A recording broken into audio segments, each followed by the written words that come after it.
Such innocence. Never such innocence again.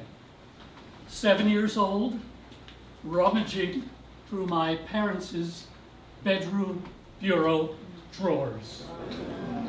Looking for nothing in particular, simply the innocence of a child's curiosity. I was Dick Tracy, solving the mysteries of the adult world. I was the adventurer Jungle Jim, another one of my radio heroes, exploring buried treasure. And lo and behold, I found it.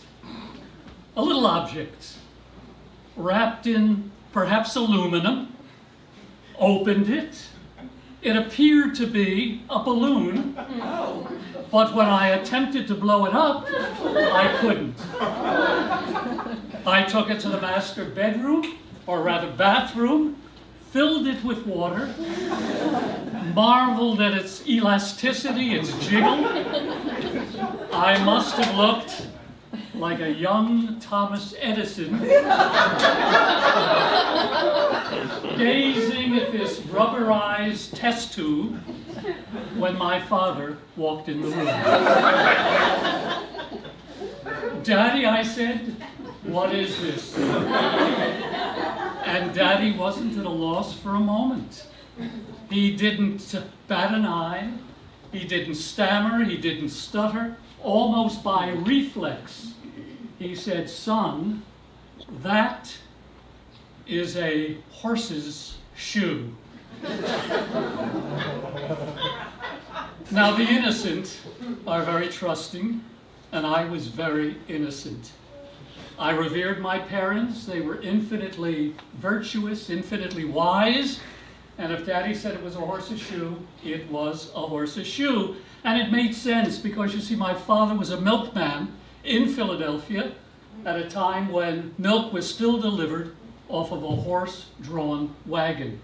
And I had been taken to the stable on one occasion, and I saw the horses and I saw the wagons, and to this day I remember the name of the horse, his horse, Sasha. And so it was, a horse's shoe. Until 3 years later, now age 10, I'm sent to camp. And I'm bringing up the rear of a long file of boys being hiked through the woods. And word very quickly ripples back that there is a rubber in the road. Now, I had heard about these things, but I'd never seen one. And I knew that they had something to do with the forbidden, the taboo, the dirty, the filthy. And every boy that passed that rubber conjured out of his feverish imagination, in almost pornographic detail, what had gone on. So by the time I reached this object, my mind was filled with all this imagery. And I looked down, and now I beg you to help me with this story. On cue, when I ask, what did I see?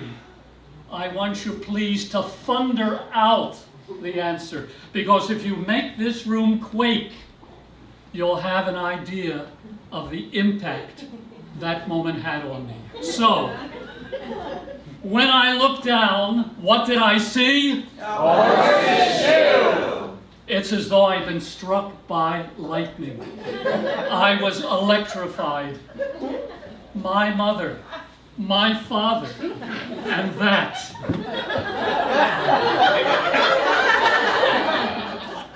And it was only the fear of being abandoned in the woods that wrenched me from that spot. And I remember taking slow steps backward, focused on that object until I could no longer see it. My eyes now opened to a new reality.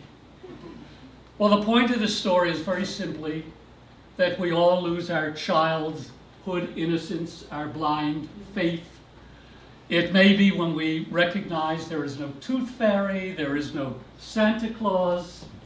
For me, it was learning that a horse's shoe is not always a horse's shoe.